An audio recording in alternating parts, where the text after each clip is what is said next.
conhecer princípios básicos da generosidade, ou seja, a gente não pode ser generoso de qualquer maneira. A gente vai ver o conceito disso aí. E incentivar a igreja a ser ainda mais generosa. Vamos falar sobre essa questão básica aí do incentivo, tá bom? Outra coisa, outro objetivo nosso, consagrar a Deus os seus recursos com alegria e gratidão, reconhecendo que tudo vem dele. Isso é extremamente importante, reconhecer que tudo vem dele. Quando a gente reconhece que tudo vem de Deus, a nossa generosidade tende a ampliar muito mais, tende a ser muito mais generosa, vamos dizer assim, né?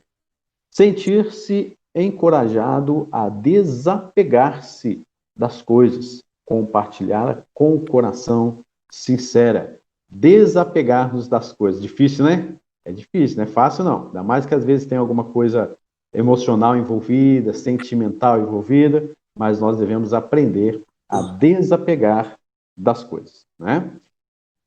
O nosso texto base, então, 2 Coríntios, capítulo de número 9.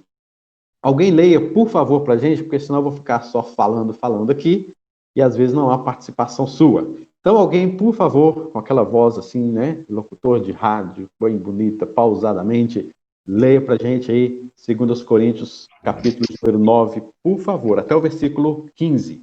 Eu vou, então. Pronto, é o Josué, eu sabia. Ora, quanto à assistência a favor dos santos, é desnecessário escrever-vos, porque bem reconheço a vossa presteza, da qual me glorio junto aos macedônios, dizendo que a Acaia está preparada desde o ano passado e o vosso zelo tem estimulado a muitíssimos. Contudo, enviei os irmãos para que o nosso louvor a vosso respeito, neste particular, não se desminta, a fim de que, como venho dizendo, estivesseis preparados, para que, caso alguns macedônios forem comigo e vos encontrarem desapercebidos, não fiquemos nós envergonhados, para não dizer vós, quanto a esta confiança. Porquanto julguei conveniente recomendar aos irmãos que me precedessem entre vós e preparassem de antemão a vossa dádiva, já anunciada, para que esteja pronta com expressão de generosidade e não de avareza. E isto afirmo: aquele que semeia pouco, pouco também se fará.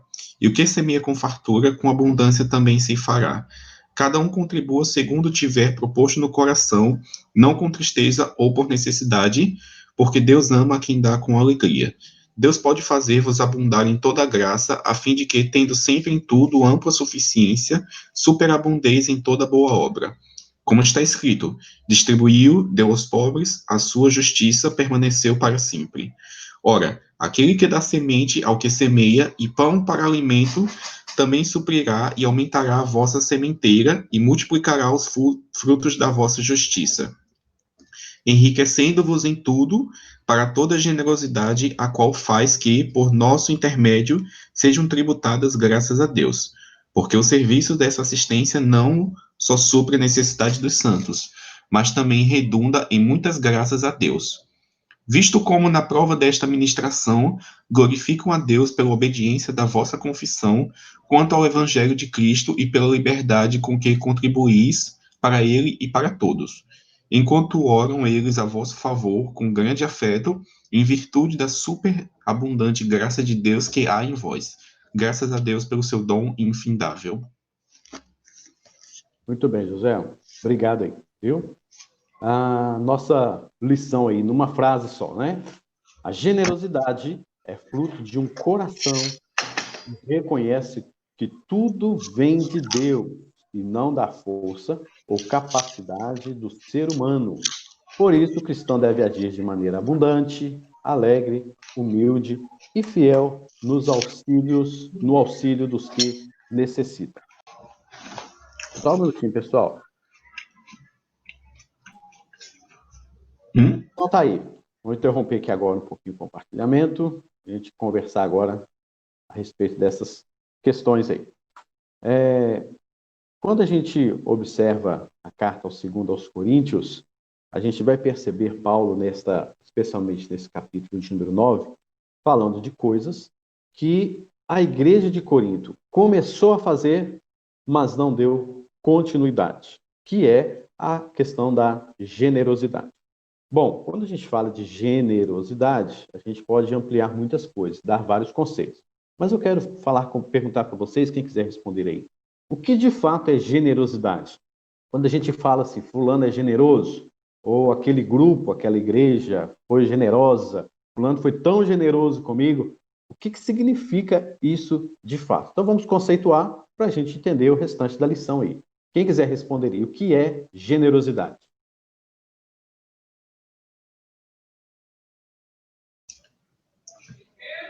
A generosidade é basicamente dar sem sentir falta do seja lá o que você está dando. Uhum. Dar sem sentir falta. Eu Ótimo. acho que quando a gente usa essa palavra no dia a dia, a gente associa muito a quantidade do que é doado. Então a gente sempre fala, fulano é generoso, Isso. e a gente associa a quantidade, não, porque ele doou não sei quanto, né? Se foi pouco, né? Aí não foi tão generoso, né? Isso, É no verdade. dia a dia a gente pensa nisso. Mas se eu não sei, pensando mais fundo, talvez alguém que tenha essa empatia de doar, né? Enfim, independente se fizer falta ou não, mas a empatia, assim, a capacidade de doar. Ótimo. Capacidade de doar. Muito bem. Quem mais aí nos ajude? O que é generosidade?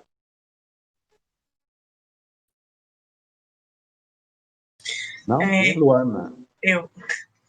Eu acho que a generosidade é você. Assim, peraí, deixa eu tentar pensar um negócio que eu ia falar para saber o que a Raina falou. Mas é você entregar para o outro, dar dar uma bênção para o outro que ele não tem a oportunidade de ter isso. Uhum. Então, você compartilhar as bênçãos que você tem. Uhum. E que você ganhou pela graça de Deus. Isso. Sendo mais profunda, acho que é isso. Fora essa parte de compartilhar. Uhum. Ótimo. Excelente. Compartilhar. Muito bom. Quem mais? Responde aí, Mônica. Diga aí para nós. Eu acho que assim, é uma boa prática, né? Generosidade. Mas nem sempre essa questão da generosidade, as pessoas se utilizam dela da forma correta. Às vezes eu digo, eu sou generosa, mas às vezes eu faço aquilo ali muito mais fazendo por mim, para satisfazer uma coisa minha. Estou sendo generosa, estou ajudando alguém, mas eu ajudar é que as pessoas me vejam que eu estou fazendo aquilo, me enaltecendo. Não é a generosidade em si. Às vezes acontece muito disso. Estou fazendo, como o Rainá falou, a quantidade. Estou mostrando aos outros que estou sendo generosa. Mas às vezes nem sempre é uma generosidade de coração. É uma boa ação? É, mas depende da forma como é que você vai estar fazendo aquilo ali. Depende da sua atitude. Às vezes tem muito disso também. Às vezes a gente faz generosidade porque a gente quer sentir alívio de culpa. A gente faz generosidade, às vezes, para se sentir bem. A gente, às vezes, faz generosidade para ser reconhecido. Essas são motivações extremamente erradas, equivocadas, que não condizem com a palavra de Deus. Nós vamos ver isso aqui agora, quando falarmos de motivação. Então, é um perigo a gente usar esse trilho, este caminho da generosidade para satisfazer um ego, para dizer assim, olha, eu ajudei. Talvez não para mostrar para ninguém, mas às vezes só para ter aquela coisa assim, que coisa boa, que bom que eu estou sentindo, eu fiz isso, estou me sentindo tão bem, né? Não é essa a motivação. É meio para se vangloriar, né, Pastor Lucas? Não é uma... Exatamente. Né? Com certeza. Motivações erradas, né? Quem mais aí? Alguém mais quer falar? O que é generosidade? Então vamos lá. A segunda pergunta, então, que eu quero fazer para vocês, a gente já entrando aqui agora, já que a gente conceituou essa questão de generosidade, as motivações, a quantidade, né? A gente, se é muito, foi muito generoso. Se foi pouco, foi pouco generoso. A gente tem essa coisa de colocar quantidades e valores sobre a generosidade, né? O compartilhar, o doar, fazendo falta ou não, e é por aí mesmo, né? E vamos vendo mais questões bíblicas aqui para a gente estar meditando. O que é mais importante, nós que somos da igreja, vocês são crentes no Senhor, são convertidos, graças a Deus, mas o que é mais importante dentro da igreja, dentro da obra da igreja? A evangelização ou a ação social, que junto aí está ligada à generosidade? O que vocês acham? Evangelização ou ação social? Não sei dizer se tem uma escala aí para poder medir os dois. Meio complicado querer comparar. Eu acho Eu acho E aí? que os dois juntos. Porque, assim, a ação social são boas obras. Mas qualquer pessoa pode fazer uma ação social. Fora da igreja, dentro da igreja. E não necessariamente o nome, tipo, faz ação social pelo bem, mas não tem nada envolvido com para gloriar a Deus, para ser voltado a Deus. Então, acho que a ação social, juntamente com a evangelização, que seria melhor, porque a ação social todo mundo pode fazer, assim, né? Tem que se entender. Entendi. Certo. O que mais, É gente? O tanto que é mais importante? Sim. Até puxando esse negócio que o Luana falou, os espíritas são conhecidos justamente por fazerem boas obras e tal. E se você for olhar, tipo, eles são espíritas, né? Eles não seguem necessariamente o que a Bíblia nos ensina. E se esse fosse o mais correto, o melhor, só isso bastaria. Uhum. Sim, perfeito, Gabriela. Perfeito. E mais, gente, quero ouvir vocês falando. É mais importante eu evangelizar, falar de Jesus e tal, e salvação eterna, ou fazer Eu ação tava social lembrando aqui. ali mais presente? Eu tava lembrando aqui, ontem eu tava vendo a live do Mauro Henrique, ex-vocalista da Oficina G3, né? Ele lançou uma música que é tipo um tapa na cara.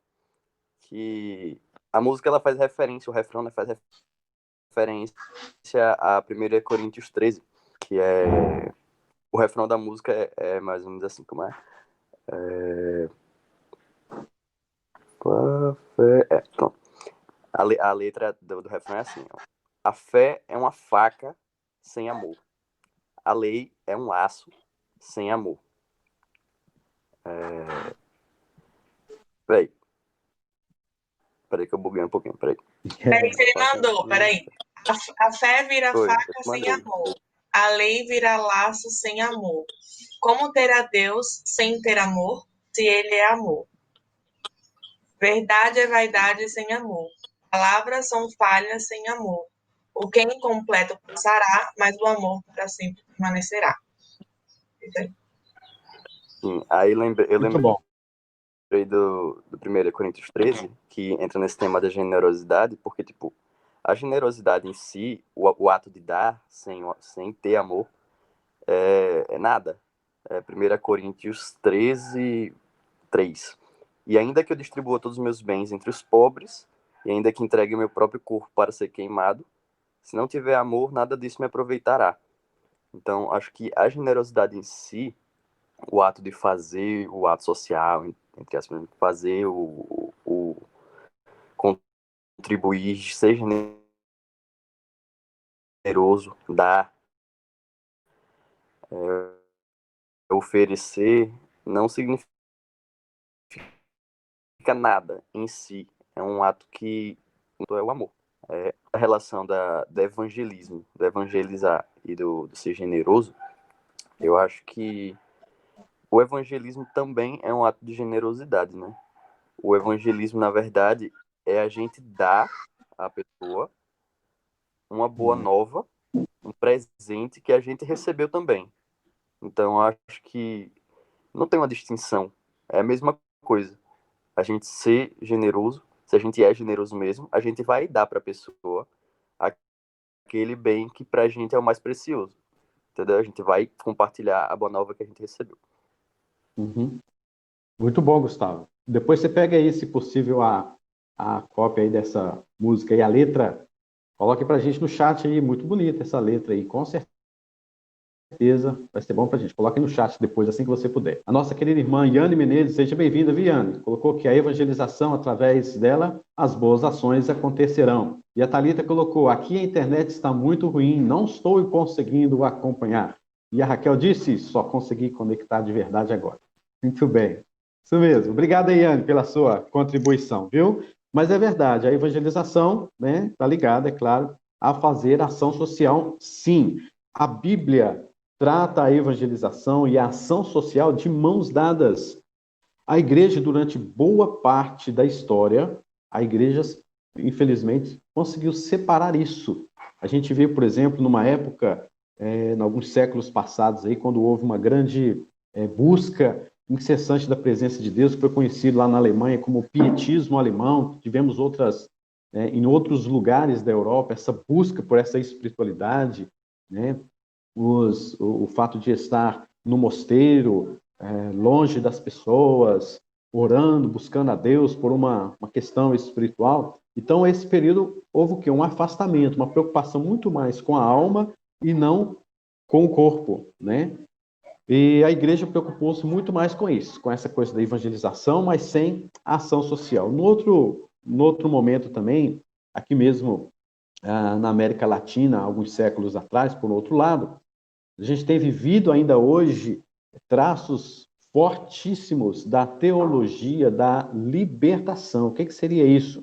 É uma teologia que pensa só na ação social, não se preocupa muito com a evangelização, né? Enfatiza muito o fato de sermos generosos, de fazer ação social, não importa aquilo ou aquilo outro daquela pessoa, como ele vai reagir ou não, mas a evangelização não precisa. O importante, o que Deus quer é que a gente ajude o pobre e depois a questão da salvação, isso aí é Deus que vai fazer essa obra no coração da pessoa.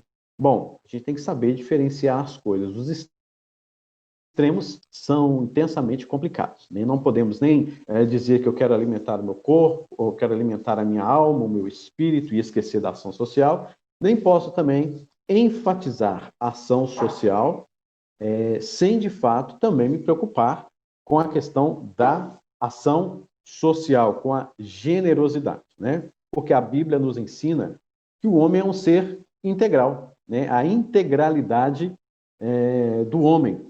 Então, a gente vê, por exemplo, Paulo, nessas cartas que ele escreve, que foi o maior missionário, você percebe, se é o maior missionário que nós temos, e ele abraçou essas duas coisas, tanto a ação social, a generosidade, quanto, de fato, a questão da evangelização. Você vê Paulo evangelizando e você vê Paulo fazendo ação social, praticando a generosidade. Alguém abra para a gente aí, Gálatas 2, versículo 10, e leia para a gente. Enquanto você está achando aí, Gálatas 2, 10, quem achar, leia para a gente.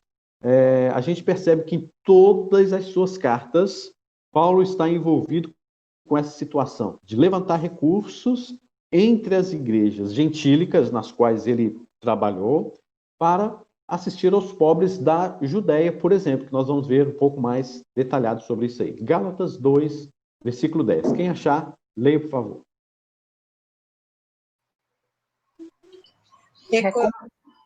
Vai, Luana, vai. Isso, vai. ensaiaram. Recomendamos-nos somente que nos lembrássemos dos pobres, o que também esforcei por fazer. Isso, então ele está recomendando sempre, ele está sempre pensando na questão dos pobres, é um compromisso que ele sempre fez nas igrejas gentílicas. Quando a gente fala igrejas gentílicas, nós estamos falando que não são aquelas igrejas propriamente dos judeus em Jerusalém e na Judéia. Então, as igrejas de outras regiões, Paulo sempre esteve conectado, desejando que a igreja levante cada vez mais ofertas e praticar a generosidade. Oi, filha. Tá, depois. Tá aqui, eu puxando minha camisa aqui. Então, gente, pois não, Marquinhos, pois não. Esse texto que você leu é interessante observar que são os apóstolos recomendando a Paulo que cuidasse dos pobres. É interessante que essa não é uma visão que é do colégio apostólico do modo geral. Eles estão saindo para missão, né, para a sua primeira missão, Barnabé e Paulo, e eles dizem assim, olha, eles nos estenderam a destra e nos recomendaram apenas que nos lembrássemos dos pobres, ou seja, é uma visão do colégio apostólico de modo geral. Falando sobre a questão da missão integral, quando a gente olha para a figura de Jesus, um dos textos que eu me lembro bem, que fala sobre essa missão integral, diz que Jesus ensinava, pregava e curava. E eu me recordo que lá na época em que Emanuel se tornou pastor, né?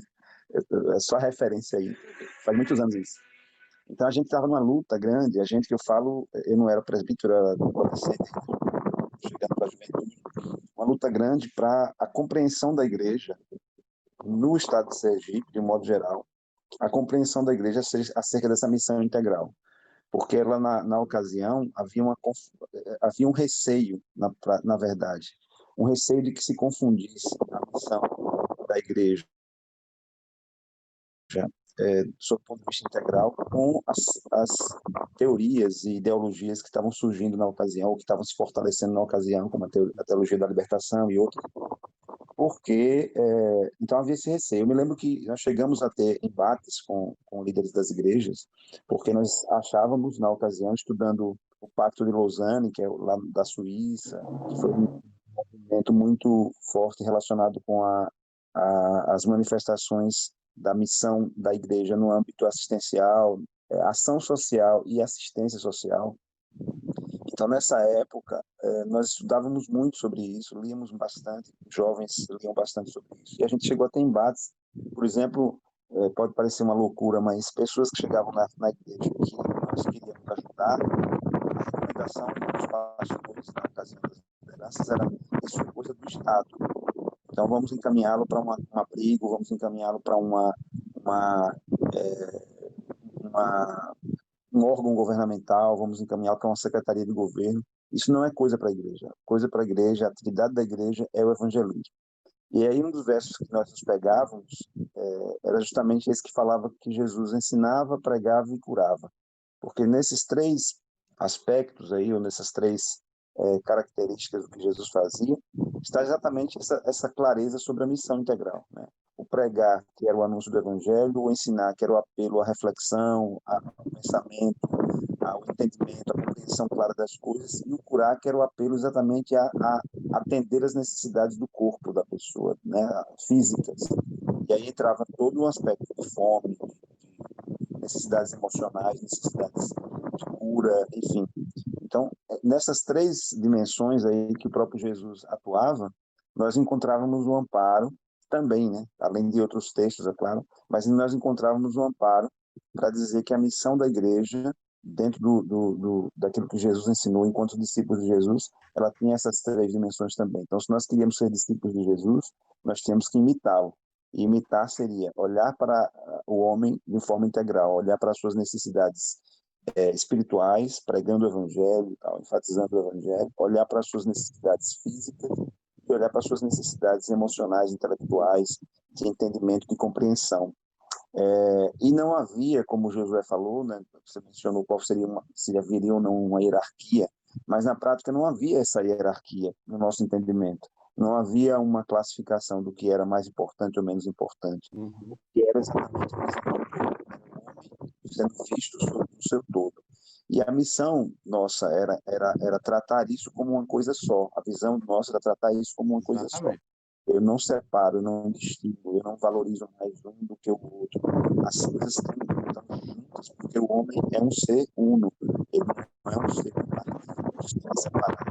Agora, o papel nosso era muito mais enfatizado no que diz respeito àquilo que podia ser visto, porque o que era invisível era uma atuação do Espírito. Então, eu não conseguia atuar sobre o espírito do homem e verificar isso, e ver isso, e enxergar isso, tanto quanto eu via a atuação da igreja, ou pessoal, individual, etc., sobre a perspectiva física, sobre a perspectiva intelectual, sobre a perspectiva... Marcos, ajeita aí seu áudio, por favor. Tá ventando muito, tá cortando um pouco. Eu não estou entendendo quase nada. O vento? O vento. Vou fechar aqui. Fechei. Tinha umas partes que dava para entender legal, mas umas outras Não, mas aí deu para entender, sim. Deu para entender? É agora que você começou. Isso. Oi? Deu para entender? Deu. Só nos últimos 10 segundos que ficou esquisito. Então, os últimos 10 segundos eu estava dizendo o seguinte, que nós não fazíamos separação, distinção, hierarquia, porque o homem não podia ser visto como um ser bipartido, fragmentado, mas na sua integralidade. E se você olhar a missão de Jesus, da forma como ele atuou, ele não colocava em precedência, você primeiro crê, para depois você ser atendido nas suas necessidades, no que diz respeito à ação dele. É claro que em determinados momentos ele perguntava: você crê que pode ser feito isso? Você crê que isso vai acontecer? Mas em outras circunstâncias ele simplesmente agia, ele simplesmente fazia, ele simplesmente curava. É claro, eu volto a dizer, não que essas coisas não estejam interligadas, muito pelo contrário, elas são do ponto de vista bíblico, elas são unas, né? Elas estão unificadas, elas não são bipartidas ou fragmentadas como poderia se imaginar. Sim, exatamente, Marquinhos. Essa é a questão, né?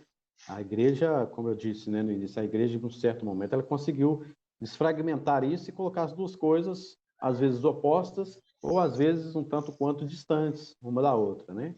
E na Bíblia a gente vê exatamente o diferencial, né? A gente não vê uma coisa, ó, gente, a gente precisa de crescer na graça, mas vamos também fazer ação social. Não, as duas coisas eram uma só, era essa coisa integral, não tinha essa formalidade de destacar uma coisa da outra, né? E é isso mesmo, cuidar do homem como ser integral. E a gente está vendo aí nesse contexto, então, de Corinto, o que está acontecendo nesta carta, segundo aos Coríntios, capítulo de número 9. Vamos ver algumas coisas aqui, já que Paulo assumiu junto com o concílio, de fazer de se envolver, de levar estes recursos, levantar esses recursos entre igrejas. A gente vai perceber o seguinte: a Judéia, certa vez, foi fortemente abatida com uma grande fome, possivelmente provocada por alguma seca. E Cláudio, né, o imperador, ainda mandou uma decisão de expulsar alguns judeus de Roma. Então, isso fez com que os judeus fossem de volta à sua terra, naquele momento de grande seca. Então, a Judéia passou por terríveis dificuldades. Inclusive, se você for olhar na palavra de Deus, você vai ver você vai ler lá no livro de Atos que Deus levanta um profeta dizendo que haveria uma grande fome na Judéia. A Antioquia, então, as igrejas da Antioquia, que foi uma das igrejas mães, né, de Paulo nas suas viagens missionárias, ela se envolveu com isso e começou a enviar ofertas por meio de Barnabé e Paulo a esses pobres da Judéia. E foi aí, então, que Paulo, indo aos gentios, indo a essas outras igrejas, começou também a assumir esse compromisso junto com os apóstolos de Jerusalém, né? Ele foi quem levou essa não apenas uma ideia dele, mas uma ideia centrada na palavra, de acordo com o que Cristo Jesus ensinou e ordenou, e ele começa a levar isso, então, para essas igrejas gentílicas para ajudar os pobres. E Paulo, então, passa pela igreja da Galácia, Derbe e Listra, por exemplo, e ali ele levanta condições, recursos para abençoar os pobres. Diz lá em 1 Coríntios 16, versículo 1, assim: quanto à coleta para os santos, fazei vós também, como ordenei às igrejas da Galácia. Então, Paulo está escrevendo aos Coríntios, lá na sua primeira carta ainda, e ele fala assim: quanto a essa coleta para os santos, vocês devem fazer como ordenei às igrejas da Galácia. Então, Paulo passou na Galácia, levantou recursos, e agora ele está escrevendo para os coríntios, dizendo o seguinte: olha, pegue o modelo lá dos Gálatas, das igrejas lá de Derbe, de Listra, aplica esse modelo, esse é um modelo que nós vamos ter em todas as nossas igrejas. Então, a Galácia, aí Antioquia, Galácia, começam a ser modelo para os coríntios. E nessa primeira viagem, as igrejas que Paulo passou na sua primeira viagem, ela serve de estímulos, então, para a igreja de Corinto. A primeira viagem de Paulo, onde ele passou, ela que serviu de estímulo para a igreja de Corinto, para as igrejas da Acaia. Corinto fica numa região maior, chamada Acaia. Agora, Paulo usou o exemplo de Corinto para motivar também as igrejas da Macedônia, a qual ele passou também na sua segunda viagem missionária. Então, você vê aí como que Paulo aplicou essa estratégia de generosidade, né? Antioquia, a Galácia serviu de modelo para Corinto serviu de modelo para a Macedônia, Filipos, Tessalônica, Bereia, toda aquela região onde fala em Atos capítulo 16, 17 e 18. Mas quando Paulo chega em Corinto, ele percebeu que a igreja assumiu de fato o compromisso de ajudar os pobres. Graças a Deus por isso, que coisa boa, surtiu efeito. Porém, depois de um tempo, aproximadamente aí, um ano, a igreja relaxou. A igreja de Corinto se relaxou e ela começa agora a ter apenas, assim, algumas coisas do desejo. Era apenas é apenas uma questão de planejamento, era apenas uma questão assim, olha, vamos fazer isso, vamos sentar, vamos reunir, vamos ver que a gente podia fazer assim, a gente podia fazer desse jeito, quem sabe dessa forma. A igreja passou a ter mais desejos, intenção, propósito, mas ela se tornou lerda para contribuir. Nós não sabemos qual a razão que foi que eles deixaram essa motivação de contribuir. Não sabemos, assim, bem detalhadamente qual foi a razão que eles deixaram de contribuir. Mas olha só, quais são os impedimentos, as barreiras para nós não realizarmos a obra social? A gente vê aqui os irmãos de Corinto, né? Reunindo, olha, o propósito nosso é esse, nós temos algumas pessoas passando por dificuldades, nós precisamos ajudá-las. Olha as pessoas do nosso bairro, olha as pessoas da nossa cidade. Tá bom, olhamos, fizemos, mas e daí? Paulo chama a atenção deles exatamente por isso, porque havia o quê? Um propósito, uma intenção, mas não havia ação de fato. O que para nós hoje, queridos, pode ser um impedimento para a realização da obra social? Se eu perguntar a você, o que a gente poderia fazer? Eu acho que levantaria um monte de ideia, não é isso? Cada quadrinho aqui ficaria assim bem, eu quero falar, eu quero falar. Mas qual que é o impedimento para a gente colocar isso em prática? O que vocês acham? O que impede a gente de fazer a ação? Por isso a palavra é ação. Ação social. O que vocês me dizem?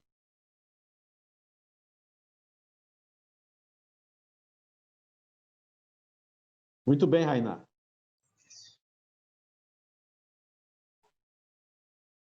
Eu não sei, pastor, eu tô aqui pensando, porque eu O não que sei. impede a gente? O que impede a gente, a mocidade, a igreja, de às vezes ver Vergonha certas na cara. situações acontecendo e não fazer essa obra social? O que é, Luana? Vergonha na cara, porque não tem Muito nada bem. aqui. Pronto. Não tem É isso desculpa. mesmo. É isso mesmo.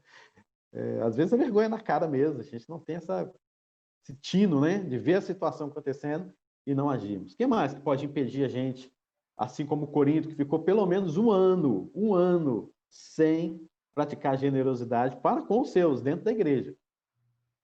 O interesse, o interesse mesmo, né, pastor Lucas? Como a Luana falou. Luana foi bem taxativa, né? Vergonha na cara, né? É isso mesmo. Mas eu acho que é isso, é a falta, a força de vontade, é o interesse. É como você falou, se junta um grupo, diz, vamos lá, vamos fazer. Mas quando chega na hora, cadê fulano? Cadê? Tô ocupado com isso. Vou fazer isso. Não tenho tempo. A gente falou sobre tempo ontem. Foi muito bacana a palavra que Rainá trouxe. Então é muito disso, a gente fica se desculpando o tempo todo. Que a gente cria barreira para não fazer as coisas, né? E quando faz, é só por interesse próprio. Eu volto a dizer, né? É muito interessante. Mas acho que o primeiro passo já é muita coisa, né? Pode ser pequenininho, mas você ter essa força de vontade, começar aos pouquinhos. Nada acontece por acaso, né? Exatamente.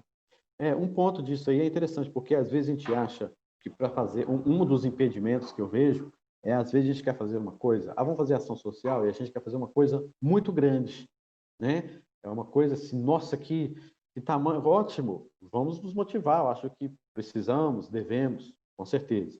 Mas a gente pode começar com pequenos gestos, com coisas práticas, com coisas palpáveis, um passo de cada vez. Isso pode ir crescendo. É como a palavra de Deus fala, que a gente não deve desprezar os pequenos começos, né? Mas, eu digo assim, às vezes um impedimento é isso, da gente tentar, a gente pensar em fazer uma coisa grande demais e acaba isso sendo um impedimento para a gente, porque a gente não consegue visualizar os passos aqui, a gente só visualiza as coisas grandes, né? E a gente precisa quebrar isso. Com certeza, quebrar essas coisas e começar a entender que o Evangelho é o Evangelho integral, ele trabalha com a integralidade do homem, é o homem como um todo. Então, Paulo pega agora, o que ele faz? Ele pega agora o exemplo dos macedônios, dos pobres, que rogaram a Paulo insistentemente, nós vamos ver aqui agora, quem puder, inclusive, já abrir para a gente aí, 2 Coríntios, capítulo de número 8, versículos de 1 a 4, vai achando aí para a gente, vai prestando atenção aqui. Paulo pega agora, então, diante dessa situação de Corinto, que era um modelo para os macedônios. Agora Paulo usa o exemplo dos macedônios para com os coríntios. Então alguém lê para a gente o capítulo 8 de 2 Coríntios 1 a 4, para você perceber que Paulo pega esse modelo dos macedônios e agora passa para os coríntios. Alguém lê para a gente, por favor. Também, irmãos, vos fazemos conhecer a graça de Deus concedida às igrejas da Macedônia, porque no meio de muita prova e tribulação manifestaram a abundância de alegria, e a profunda pobreza deles superabundou em grande riqueza da sua generosidade. Porque eles, testemunho eu, na medida de suas posses e mesmo acima delas, se mostraram voluntários, pedindo-nos com muitos rogos a graça de participarem da assistência aos santos. Olha para vocês verem, que coisa interessante. Paulo está agora, ele usou o exemplo de Corinto para estimular os macedônios. Agora Paulo usa o exemplo dos macedônios para reenfatizar aos coríntios a necessidade de sair do desejo, né, para a prática. Então é isso que ele faz. Neste momento aqui, Paulo está dizendo, olha só, os macedônios, eles usam da sua própria pobreza, no meio de muita tribulação, manifestam abundância de alegria, olha isso aí, abundância de alegria, e a profunda pobreza deles superabundou em grande riqueza da generosidade. Percebe que aquilo que a gente falou no início, foi a Rainá, né, que a generosidade não está alinhada a simplesmente a quantidade. O fulano de tal foi tão generoso, quer dizer, foi uma coisa grande. Eles eram pobres, mas a pobreza deles superabundou em grande riqueza da sua generosidade. Estamos falando dos macedônios, que inclusive já foi alvo de assistência social, de ação social. E Paulo testemunha deles o seguinte, foi na medida de suas posses, e ele continua, e mesmo acima delas, se mostraram o quê? Voluntários. Olha só, voluntários, pedindo-nos com muito rogos a graça de participarem da assistência aos santos. Duas palavrinhas aqui que eu acho interessantíssimo nesse versículo, sempre enfatizei. Primeiro, pedindo-nos com muito rogos. O que é isso? Pedindo-nos com muito rogos. O que você acha que é isso? Clamando, pedindo com muito, né? Veemência, com insistência. Paulo, por favor, a gente está pedindo você, a gente quer conversar com você, a gente quer ajudar, a gente está clamando a você, a gente está rogando a você. Olha só que diferença, né? E a outra palavrinha é a graça de participarem da assistência aos santos, ou seja, o participar da assistência aos santos, de sermos generosos, ação social, é uma graça que nós muitas vezes perdemos essa graça, vamos dizer assim, de participar, porque nós criamos barreiras, porque não damos atenção, porque somos egoístas, porque não somos generosos e por aí se vai. Então, quer dizer, eles perceberam, os macedônios, que já foram alvo de assistência social, eles perceberam, e que deveriam ser porque eles eram pobres, eles perceberam que participar da assistência aos santos é uma graça. Ou seja, eles não merecem. O que é graça? Eles não merecem, mas recebem. Ou seja, eles não merecem estar participando da assistência aos santos. Eles não estão falando de receber. Eles estão falando da graça de dar. Eles estão rogando a Paulo. Paulo, deixa a gente. Nós queremos contribuir. Nós rogamos a você que você nos deixe contribuir. Aí eu imagino Paulo falando assim, né? Mas, gente, vocês são alvos de ação social. Vocês são alvos de generosidade. Como que vocês vão fazer? Paulo, deixa a gente participar, a gente quer participar dessa graça, a gente quer envolver com isso, né? Por quê? Porque eles entenderam, não por questão pessoal, como nós falamos aí, né? Não para se satisfazerem somente, mas porque eles perceberam o lado espiritual de toda essa situação do que é ser generoso. Então, Paulo agora usa o exemplo dos macedônios no capítulo número 8 para reenfatizar a necessidade dos coríntios, né, de fazerem a generosidade. Graças a Deus, a igreja reagiu. Mas o que a igreja reagiu ali? Graças a Deus, Corinto deu uma reação, coisa boa, né? Mas o que a gente pode esperar da nossa igreja, da sua igreja, para continuar uma obra social, para fazer uma obra social? O que você espera do ponto inicial da sua igreja? Como que você pensaria isso? Eu espero isso da minha igreja para a gente começar. O que você espera? Como é? Esses versículos aí, todos, eles falam muito dessa questão de dar e etc. E como aqui é um contexto de igreja, então isso invariavelmente vai passar por dízimos e ofertas. E aí entra num ponto que eu confesso que eu nunca tinha entendido até 2 semanas atrás, que era por que daquela alíquota específica de 10% de dízimo. Que isso aí sempre me soou alguma coisa meio como se fosse uma alíquota do imposto de renda.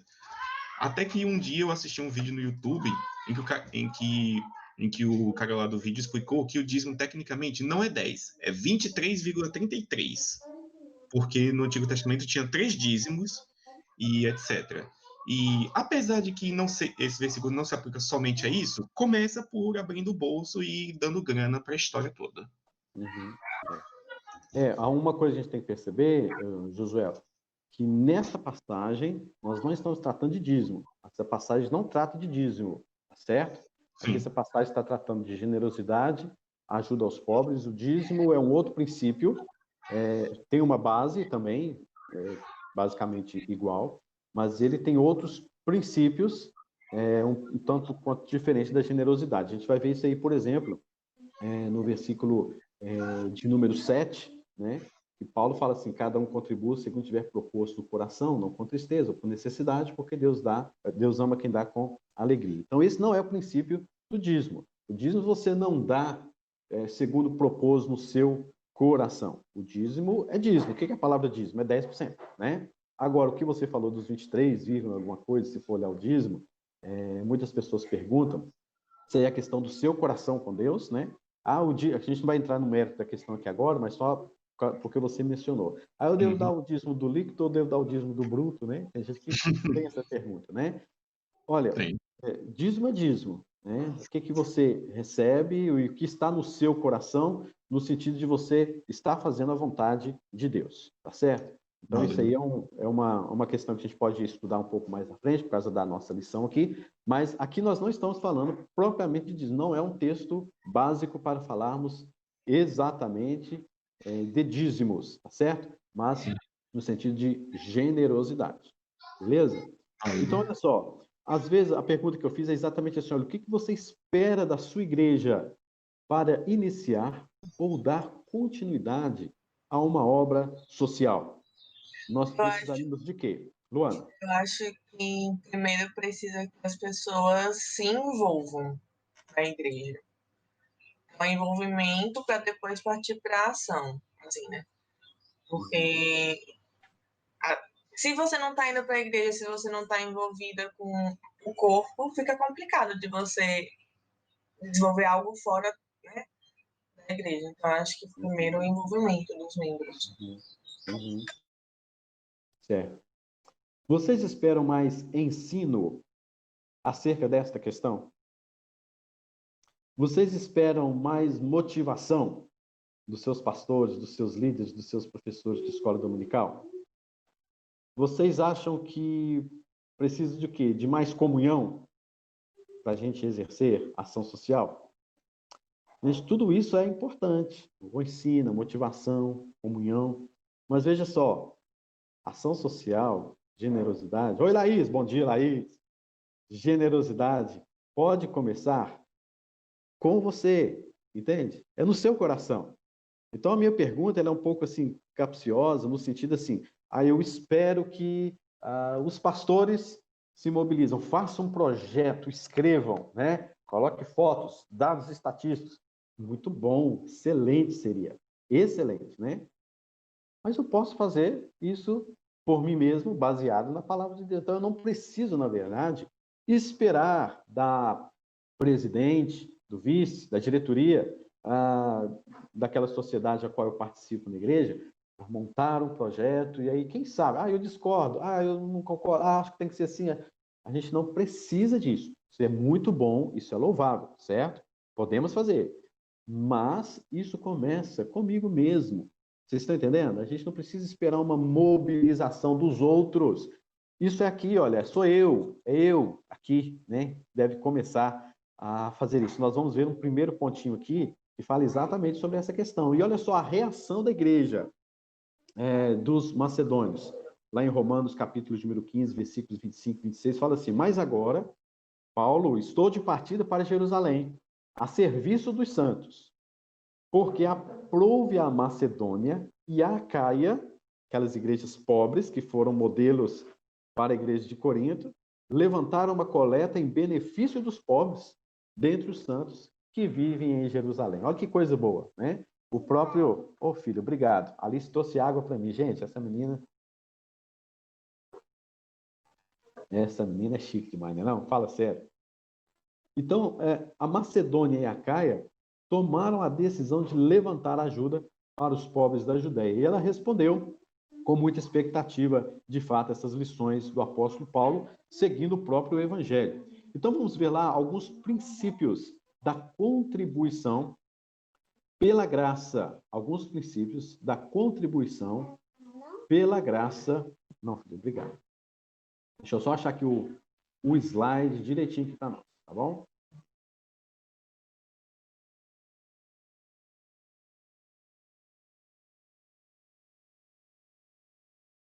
Tá, vai aí.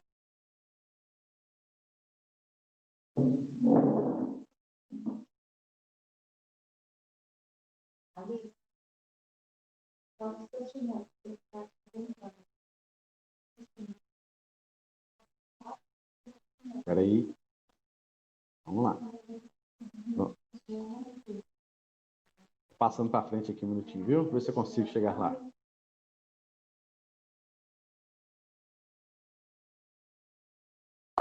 Travou tudo aqui, que foi uma beleza. Bom, vamos voltar aqui. Deixa aqui a imagem.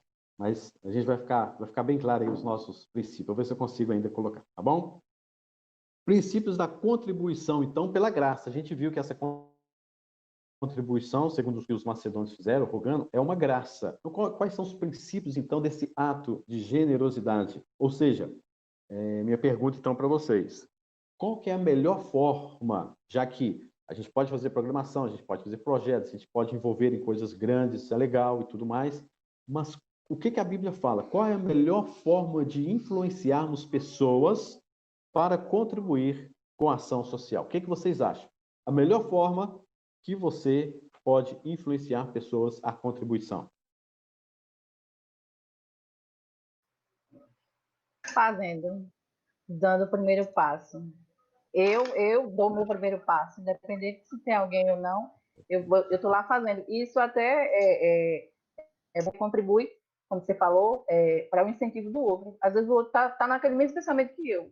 Eu vou ficar aqui aguardando quem vai fazer, quem não vai.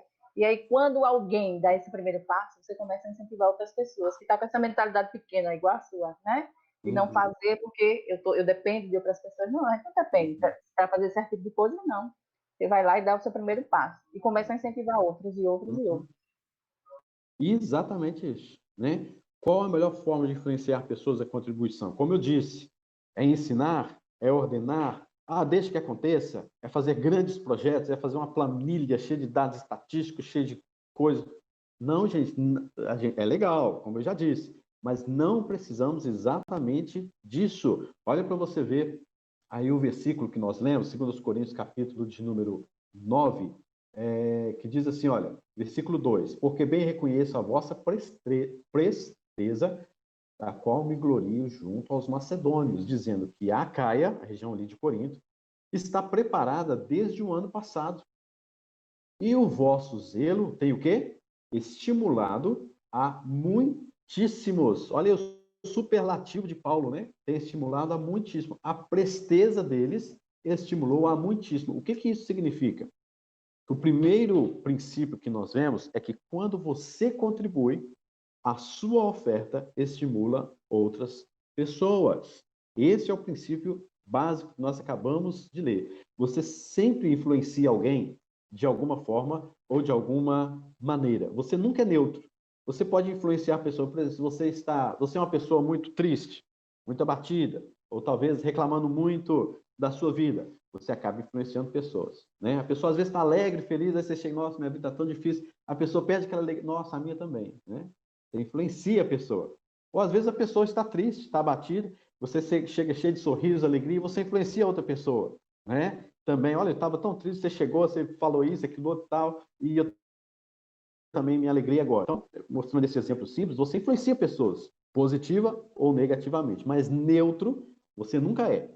Ninguém é neutro, ninguém deixa de influenciar ninguém, né? Então, é isso que Paulo está falando, no sentido de que nós podemos estimular os outros. Então, quando eu começo a praticar generosidade, que é bíblica, que é uma ordem bíblica, eu posso influenciar, incentivar outras pessoas também a fazer. Agora, minha pergunta é: você está influenciando pessoas com a sua generosidade? Você está influenciando pessoas negativamente?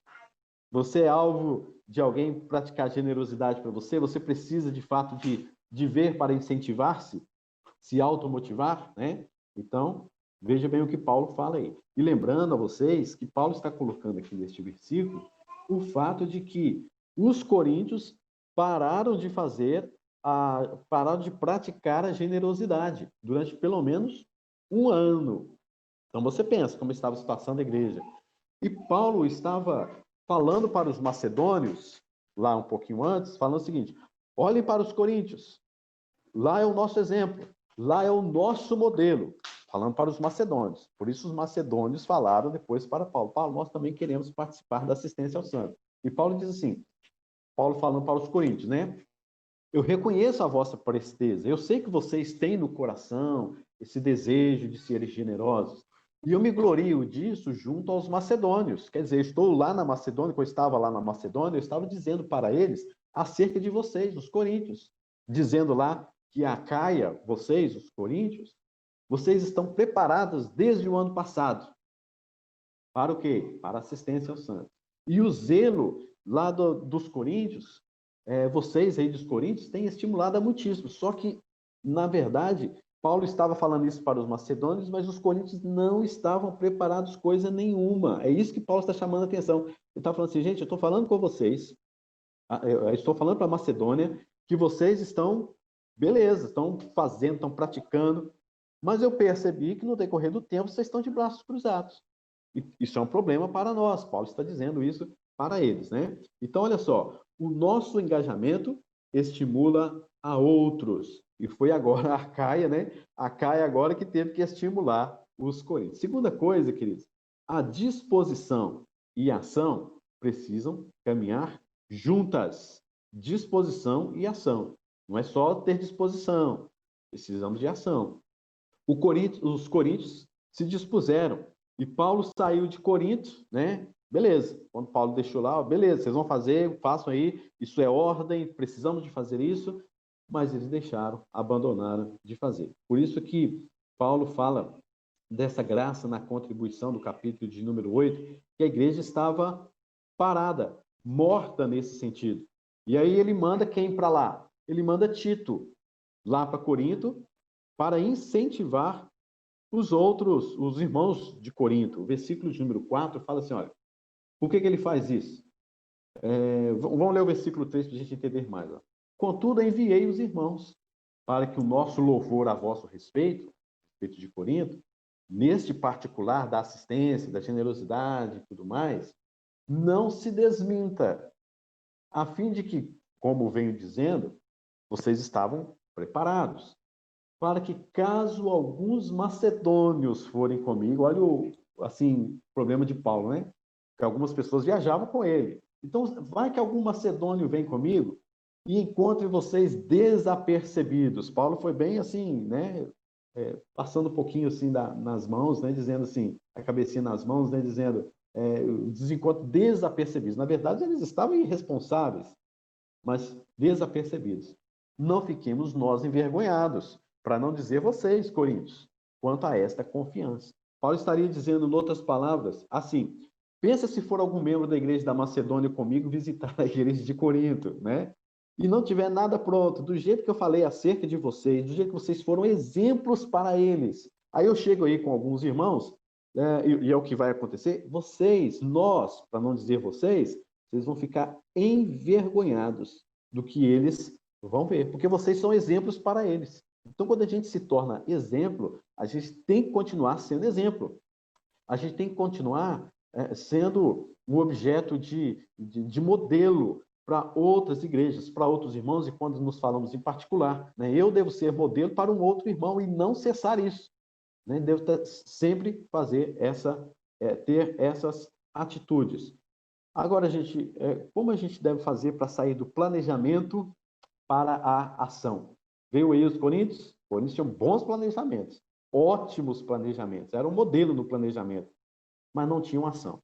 O que vocês acham que a gente precisa, hein, pessoal? A gente sair aí do planejamento para a ação. Quem aí diz aí? Basicamente só cumprir o seu planejamento. Tem lá escrito alguma coisa, você vai lá e faz. Uma coisa assim. Não é simples, José? É Simples isso que eu faço quando eu planejo coisa. Exatamente isso. Essa é a resposta. Talvez a resposta poderia ser, a gente precisa sentar, reunir, a gente precisa de ver assim, uma data, precisa ver uma palestra, a gente precisa de ver não sei o quê, vamos falar. Não, é só você ir lá e fazer, tá certo? Muito bem, Josué, é isso mesmo. A gente, muitas vezes, nós não prometemos, a gente só promete, né? E não fazemos, não cumprindo.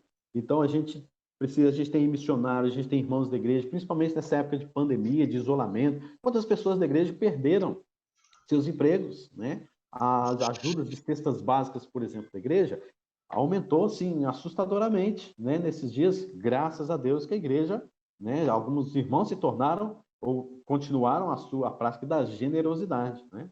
Mas olha só, é interessante isso, Josué, porque a contribuição, ela precisa ser metódica. Esse é um outro ponto também que a gente precisa aprender, e que é um dos princípios da generosidade. Ela precisa ser metódica. O versículo de número 5 nos fala assim: portanto, julguei conveniente recomendar aos irmãos que me precedessem entre vós e preparassem de antemão, olha só, de antemão, a vossa dádiva já anunciada, para que esteja pronta como expressão de generosidade e não de avareza. Então, Paulo está dizendo assim, eu mandei mesmo alguns irmãos, achei conveniente enviar alguns irmãos antes, para que vocês preparassem de antemão aquilo que nós já havíamos programado, aquilo que é alvo da igreja, para que vocês estejam prontas como expressão. Então, preparar antemão, para que vocês estejam prontas. Vocês estão percebendo? Há uma coisa assim, há algo metódico nessa questão da generosidade. Não é burocrático, nós não estamos falando de burocracia, né? Porque há muitas pessoas aí querendo fazer ação social, faz uma burocracia lascada para ajudar o santos, simplesmente ajudar, mas tem uma burocracia, tem que passar por isso, tem que fazer aquilo, tem que outro, não sei o quê. A gente precisa de ação, né? Um exemplo interessante, no capítulo de número 1 Coríntios 16, versículo de número 1 e 2. Alguém lê para a gente, por favor? Já, a gente vai partir já para o encerramento. Mas olha só, 1 Coríntios, capítulo 16, versículo 1 e 2. Quem está, lê, por favor.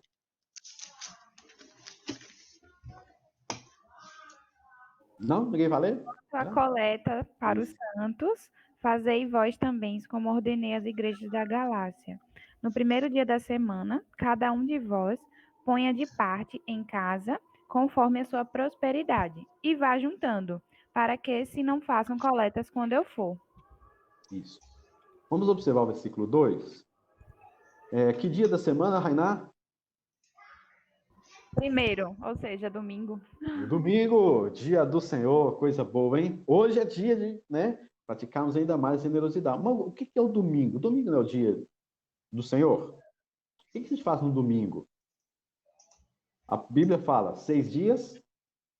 Fareis toda a tua obra e ao sétimo descansarás. Isso, a gente não vai entrar no pormenor aí da questão sábado ou domingo, porque é um estudo muito bom, é muito lindo, mas hoje a gente vive o primeiro dia, Novo Testamento, para essa época aí agora do cristianismo, então. Mas, o primeiro dia da semana, o domingo, é o dia de culto ao Senhor. O que Paulo está falando? Quando? No primeiro dia da semana. Qual que é o primeiro dia da semana? Domingo. Gente, quantos primeiros dias da semana nós temos no ano? 52. 52. A depender do calendário do ano. Muito bem. Então, Paulo aqui, se nós formos olhar literalmente, Paulo dá aqui 52 vezes durante um ano, você tem que prestar generosidade. Vocês entenderam a questão? Isso é no domingo. A gente não quer dizer que na quarta-feira, na quinta-feira, se você vir alguém passando necessidade, você não pode ajudar, porque não é domingo, não. Não é isso não, gente. Pelo amor de Deus, não entendam isso. É todos os dias. Mas Paulo está dando aqui que no momento de um culto, no dia do Senhor, né? No dia que estamos dizendo que eu estou adorando ao Senhor, eu vou louvar ao Senhor, eu vou à igreja, esse é o domingo. É exatamente esse dia que deve haver coletas, é exatamente esse dia que deve haver generosidade, é exatamente esse dia que deve haver ação social. É praticamente um culto. É tanto que tem uma palavrinha que já a gente vai perceber que é a mesma palavra usada para culto, é a mesma palavra usada para essa assistência. Então, olha só, no primeiro dia da semana. Então, tem que ser periódico. Segundo lugar, no versículo que a Raina leu, no primeiro dia da semana, cada um de vós. Olha só, aquilo que a gente já acabou de falar. Cada um de vós. Tem que ser pessoal. Vocês estão entendendo? Não é esperar um montante, não é esperar uma igreja, não é esperar um grande projeto. Ser pessoal. Terceiro lugar, nesse mesmo versículo. Ponha de parte. Ponha de parte. Tem que ser o quê? Previdente. Previdente. É a questão da provisão. Eu fui lá, fiz uma compra, já faz aquela compra, isso aqui é para ajudar alguém. Seja previdente. Alguém vai precisar. Se você está fazendo a compra, Deus te deu graça, né? De ir ao supermercado e compra para mais alguém. Seja previdente. Ponha de parte. Ok? Outra coisa, quarto lugar, em casa, conforme a sua prosperidade. Ok? Ou seja, tem que ser proporcional, né? Conforme a sua prosperidade. Quer dizer, cada um contribua segundo tiver proposto no coração. Eu posso contribuir com isso para aquela pessoa que está passando necessidade? Posso. Tenho condições? Tenho. Beleza. Eu vou contribuir, tá certo? Tem que ser proporcional, sim. Mas eu podia oferecer mais, mas eu vou oferecer só isso aqui, tá bom. Não, gente, faça isso não. Ofereça mais, é graça. Você está entendendo? É graça. Em quinto lugar, vá juntando. Não é isso que o versículo fala? Vá juntando. Tem que ser fiel. Fiel, é o dia a dia, né? É todos os dias. Vai juntando. Chegou o domingo, faça de novo. Vai chegar o domingo, é sábado, lembra? Amanhã é mais um dia. Estou dizendo isso de uma forma ilustrativa, porque isso é todos os dias da semana, com certeza, né? Para que não façam coletas quando eu for, mostrando aqui a questão de ser previdente, não seja lá naquela hora, não seja corrido, né? Não seja, vamos fazer aqui na pressa aqui. Não, seja previdente, né? Então vamos ler o versículo de novo, olha. No primeiro dia da semana tem que ser periódico. Cada um de vós tem que ser pessoal. Ponha de parte. Tem que ser previdente. Conforme a sua prosperidade. Tem que ser proporcional. E vá juntando. Tem que ser fiel. Para que não se façam coletas quando eu for. Não façam nada na pressa. Ok, pessoal? Lendo esse versículo, né? A gente pode ver como que é a prática e os princípios da generosidade. Então, queridos, essa nossa oferta precisa ser generosa, diz o versículo 5 aí, e não de avareza. Avareza, querido, é pensar que tudo que você tem que ser usado para você. Isso é avareza. Sabia disso? Tudo que você tem que ser usado para você, para os seus deleites. Isso é para mim, eu tenho que usar para mim. Se Deus deu para mim, então eu tenho que usar isso só para mim. Isso que é avareza, é pensar que até o que é do outro deve vir para sua mão também, né? Às vezes causado pela inveja. A generosidade é quando você usa o que você tem para abençoar outras pessoas. Nós devemos, queridos, inclusive, dar a nossa própria vida. Foi o que os macedônios fizeram. Os macedônios deram além de suas posses e deram a si mesmo para fazerem esta obra. Alguém disse, é verdade, quando o seu coração está cheio de amor, o seu bolso está aberto. Olha que interessante. Quando você está cheio de amor, quando o seu coração está cheio de amor, o seu bolso está aberto. E foi isso que Jesus Cristo disse. Onde está o teu tesouro? Ali estará também o teu coração. Então, o que rege é a disposição do seu coração, é o amor que a gente viu aí já também alguém mencionou no início. O mundo hoje, querido, é regido por pelo menos 3 filosofias. Deixa eu colocar aqui essas filosofias. Vamos lá aqui, rapidinho. Gente, eu estou ainda pegando assim, esse negócio aqui de compartilhar a tela. Vocês me ajudam aí. Pronto, vou colocar aqui. Vou colocar essa tela aqui.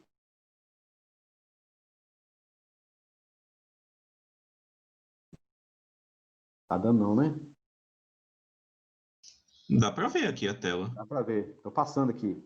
Estou passando aqui. Vai chegar no slide que eu quero. Texto base, já viu, já lemos. Aguenta a mão aí, viu, gente? Que eu sou ruim mesmo com esse negócio. Olha aí os princípios.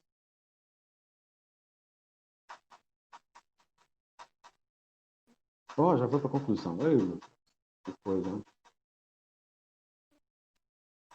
Aí, pronto.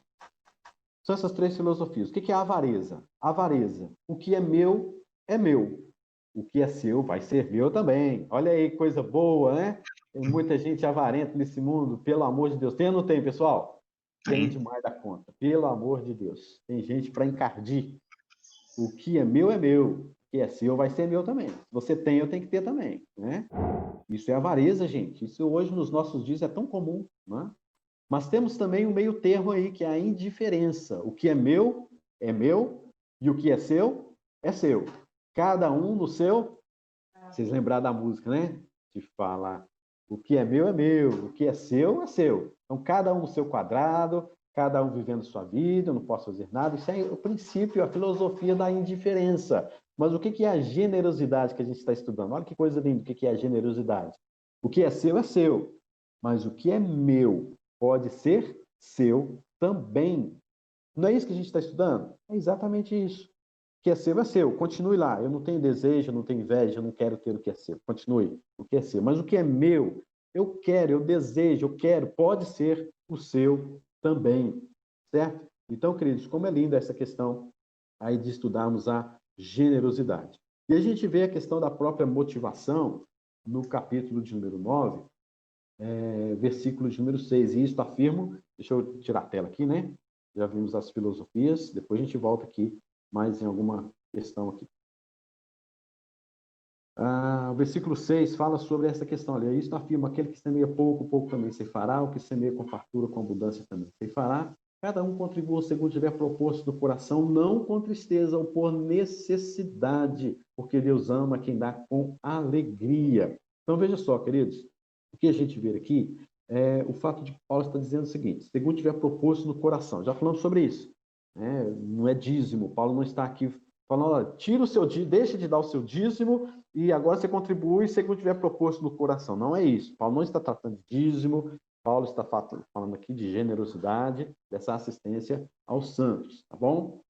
Não com tristeza, porque tem gente que quer contribuir, mas com tristeza no coração, que pelo amor de Deus, né? Uma vez uma pessoa chegou para outra e falou assim, meu irmão, nós estamos precisando de fazer uma cesta básica, uma ajuda assim, para uma pessoa.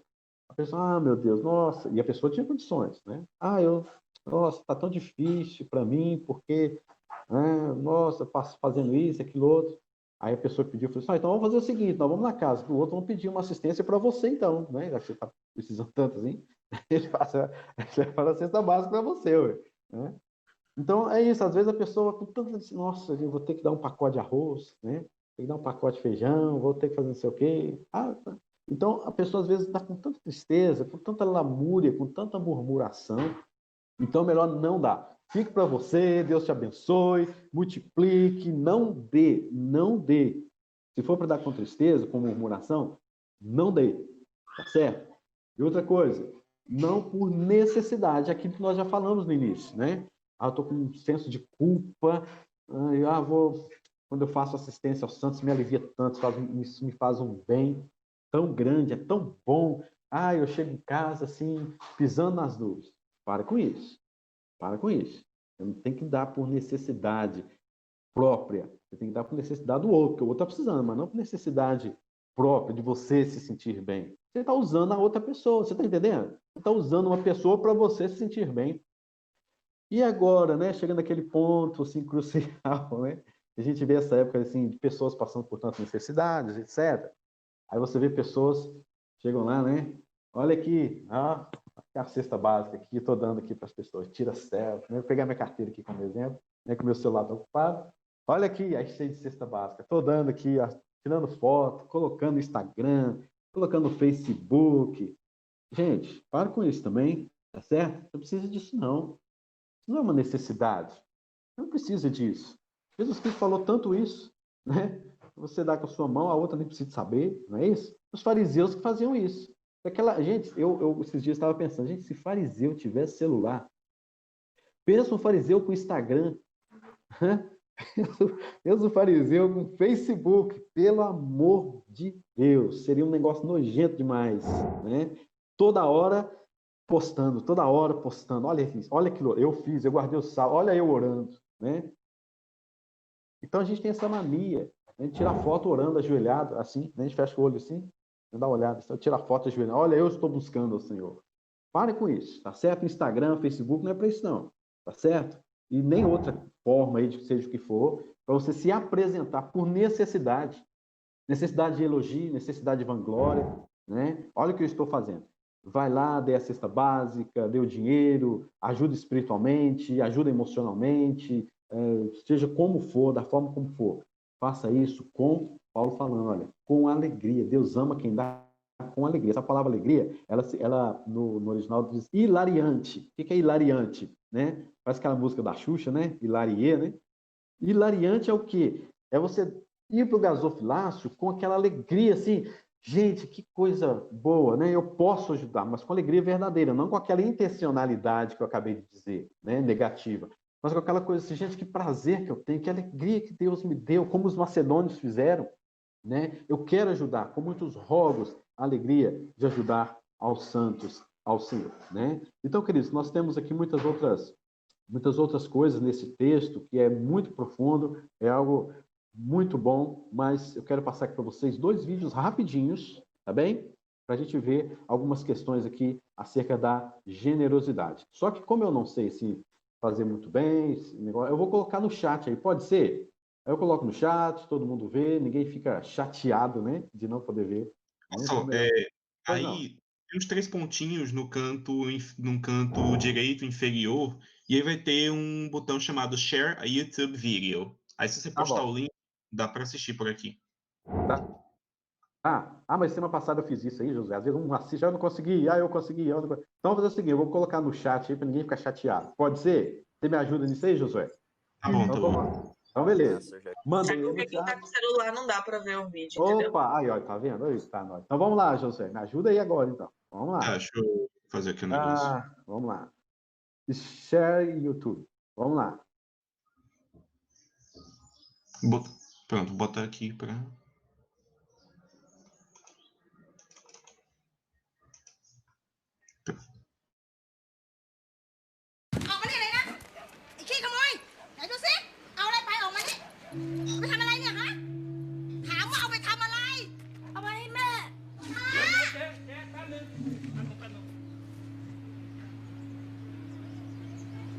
แม่ป่วยเหรอ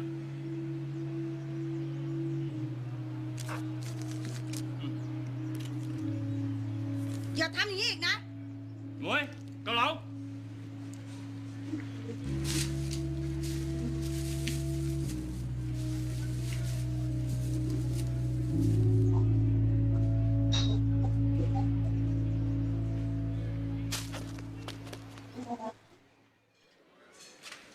จ๋อนั่งเลยครับนั่งเลยป๊าจ๋อนั่งเลยครับป๊าจัดไปสั่งมาเรื่องต่ออะไร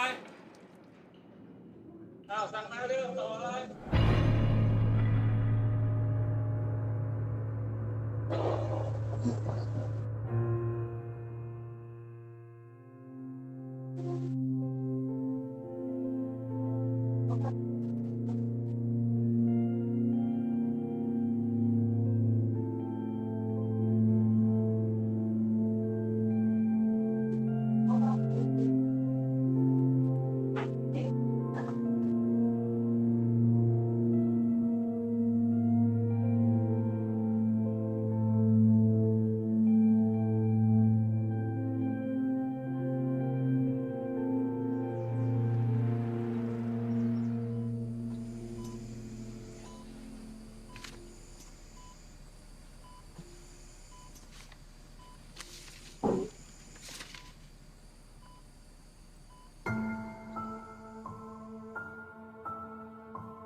Gente, não sei se vocês acharam bonito, interessante, não, mas eu achei muito, viu? E um aspecto da generosidade que a Bíblia nos fala é esse ponto aí, que dentro de tantas coisas que poderíamos falar, que serve para nós. Você viu quanto tempo se passou? 30 anos. 30 anos se passaram, né? A gente, quando pratica generosidade, é bíblico isso, a gente sempre tem algo de volta. Mas eu não posso praticar generosidade pensando nessa troca. Vocês entenderam? Eu não posso. Eu dou, mas é promessa de Deus nos ajudar. Isso é bíblico, tá certo? Agora, tem um outro vídeo então, que eu vou passar para vocês, se o Josué me ajudar aí, que agora, deixa eu ver se aqui. Pronto.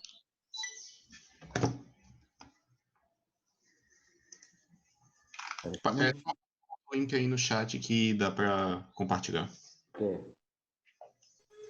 Tem um outro vídeo aí agora e vou compartilhar no chat aí. An older boy and his young companion were walking along a road. Essa é uma história antiga, ilustrada por muitos pastores. An older boy and his young companion were walking along a road which led through a field.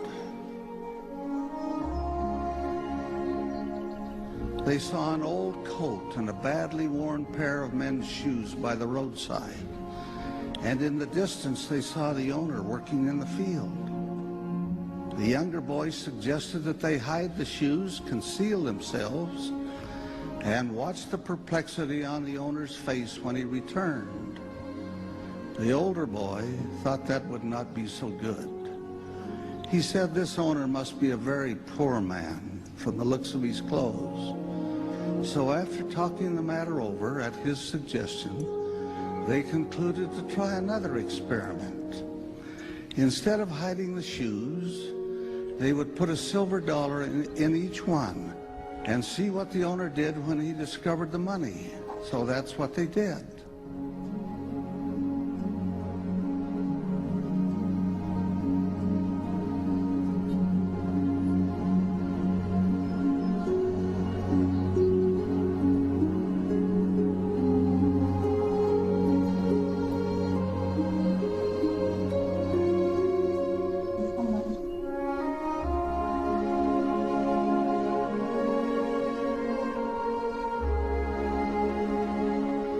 Pretty soon the man returned from the field,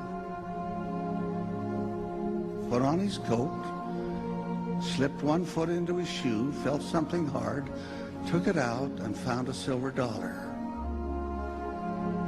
Wonder and surprise shone upon his face. He looked at the dollar again and again, turned around and could see nobody, then proceeded to put on the other shoe.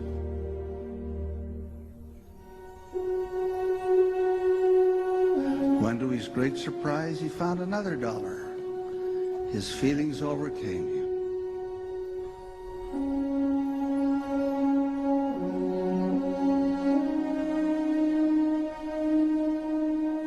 He knelt down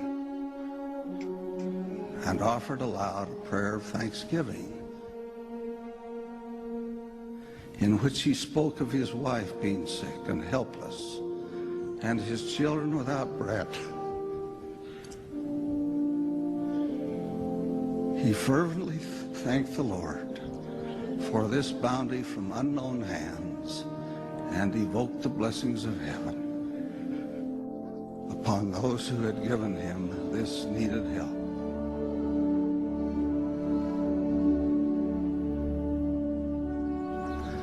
The boys remained hidden until he had gone. They'd been touched by his prayer and felt something warm within their hearts. As they left to walk down the road, one said to the other, "Now really, don't you have a good feeling?"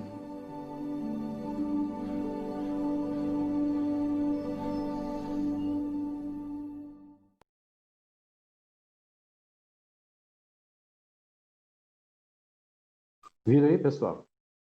Sim, sim. Vídeo comovente, isso aí. Não é? Também gosto muito desse aí. Mas o que tem nessas duas questões? É que num a gente viu, 30 anos depois, houve aquele retorno, né? Mas nesse aí a gente não viu aquele retorno de eles ganharam depois eles receberam algo em troca. Vocês estão entendendo? Então, nem sempre a generosidade traz consigo aquela recompensa que Deus, inclusive, prometeu nos dar. E lá em Provérbios 19, 17, fala assim: quem se compadece do pobre, ao Senhor empresta, e este lhe paga o seu benefício. Tá certo? Então é promessa do Senhor. Mas, como eu disse, a gente não pode colocar o nosso coração, como brasileiros que somos, nessas coisas. Eu vou fazer a generosidade, praticar a generosidade, para que Deus vai lá e me dê em dobro. Isso é teologia da prosperidade, uma teologia que não convém de maneira nenhuma, tá certo? Mas que é fato que a Bíblia fala que quem dá aos pobres, ao Senhor está emprestando, né? Que Deus abençoe, tá certo?